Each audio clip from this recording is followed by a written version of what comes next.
दोन समाजात धार्मिक तेढ निर्माण होऊन नागपुरात जाळपोळ करून दंगा निर्माण करणारी घटना घडली।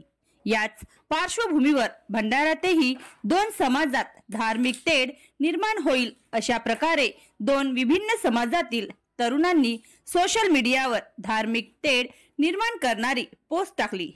या प्रकरणात दोन्ही तरुणांवर भंडाऱ्यात गुन्हा दाखल करण्यात आला आहे। ही परिस्थिती नियंत्रणात राहावी आणि कायदा व सुव्यवस्था बिघडू नये यासाठी भंडाऱ्यात पोलिसांनी रूट मार्च काढला। या रूट मार्च मध्ये पोलीस दल, दंगा नियंत्रक पथक, गृहरक्षक दलाचे सैनिक अशा शेकडो पोलीस विभागातील सैनिकांसह अधिकाऱ्यांनी यात सहभाग घेतला। भंडारा शहरातील प्रमुख व्यापारपेठ आणि मुख्य मार्गाने हा रूट मार्च काढण्यात आला।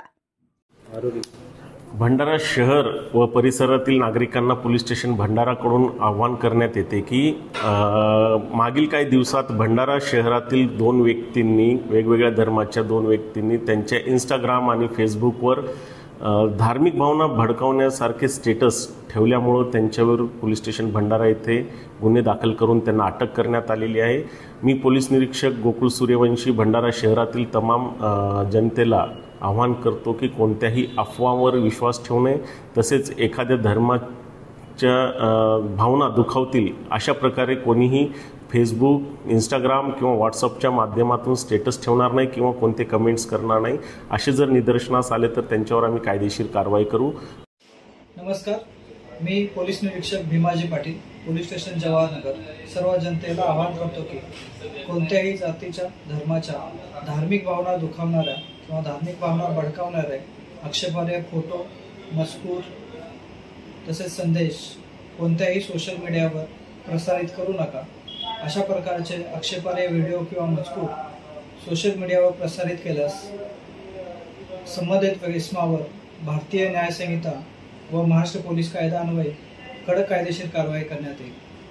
अशा प्रकारचे कृत्य करणाऱ्या इसमांवर भंडारा शहर पोलीस ठाणे येथे गुन्हे दाखल करण्यात आले असून त्यांना अटक करण्यात आली आहे। अशा प्रकारचे आक्षेपार्ह व्हिडिओ, संदेश आपणास पाहायला मिळाल्यास ते पुढे फॉरवर्ड करू नका व त्याबाबत तात्काळ पोलीस स्टेशनला माहिती द्या।